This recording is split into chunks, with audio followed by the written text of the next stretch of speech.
अविनाश जी, real estate space भी लगातार focus में है और अविनाश जी की भी राय रियल एस्टेट पैक पर लगातार रहती है। फंडामेंटली अगर देखें रियल एस्टेट पैक में कई सारे ट्रिगर्स फैक्टर्स हैं, रोबस्ट ग्रोथ हमने देखी है, चाहे फिर वो टायर 2 सिटीज़ ही क्यों ना हो, क्योंकि टॉप 7 सिटीज़ में तो ऑफकोर्स अच्छे ऑपरेशनल अपडेट्स, अच्छे सेल्फ फिगर्स, कलेक्शंस के डेटा हमने देखे, लेकिन अब टायर 2 सिटीज़ में भी काफ़ी हद तक एक्शन हम देख रहे हैं, क्योंकि जिस तरह से वर्क फ्रॉम होम का कल्चर है वो बढ़ता हुआ दिखा, इसका एक इम्पैक्ट है जो कि रियल एस्टेट पर दिख रहा है।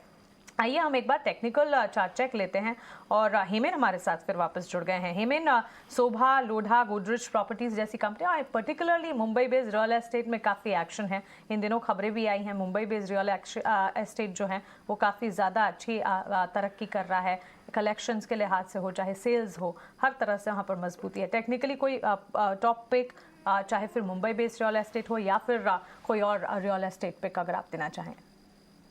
अब मानसी, ओबरॉय बहुत ही इंटरेस्टिंग सिचुएशन है। रिलेटिव स्ट्रेंथ है, ऑलमोस्ट ऑल टाइम हाई के आसपास खड़ा है। 1020 के ऊपर हिस्टोरिकली सस्टेन नहीं कर पाया है स्टॉक, हालांकि उसको पार किया है लेकिन सस्टेन नहीं किया है। इस बार लग रहा है कि ये 1020 के ऊपर सस्टेन करेगा। अगर ये होता है, it is in the process Mansi, तो ये यहाँ से मुझे लग रहा है 15 से 20% अपसाइड की उम्मीद कर सकते हैं। और 1020 को स्टॉप लॉस मान के थोड़े पोजिशनल पॉइंट ऑफ व्यू से। और एक स्टॉक जिसने शायद अंडर परफॉर्म तो नहीं, लेकिन नहीं इतना परफॉर्म किया है, वो है गोदरेज प्रॉपर्टी। आई थिंक बहुत ही बढ़िया है टेक्निकली सिचुएशन, रिलेटिवली टेक्निकली सस्ता है, चला नहीं। तो अगर फास्ट चलना है तो आई थिंक ओबरॉय ब्रेकआउट दे रहा है, और अगर कैचअप करना है technically safe, risk reward ratio ज़्यादा फेवर में चाहिए, तो I think Godrej property consider कर सकते हैं। बिल्कुल हिमेन, इनफैक्ट याद होगा आपको कि गोदरेज प्रॉपर्टी 2500 रुपए का भाव हुआ करता था एक समय पे। इसका थोड़ा लंबा चार्ट लेके आइए, इसमें काफ़ी कुछ चेंजेस हुए, स्टॉक गिरा, नीचे में शायद 1250 के आसपास गया।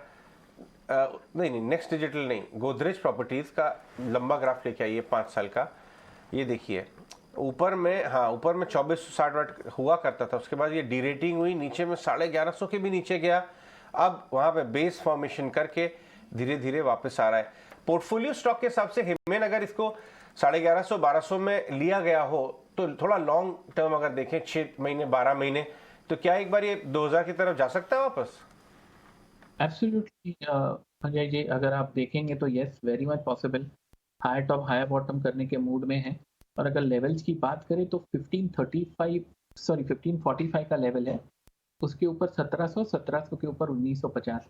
जैसे आपने बताया 2600 से लेके 1150, अगर इसका रिट्रेसमेंट भी गिनेंगे अजय जी तो कुछ 1850 के आसपास आता है। तो मतलब I think downside limited, oversold, technically पूरा रियल एस्टेट सेक्टर परफॉर्म कर रहा है।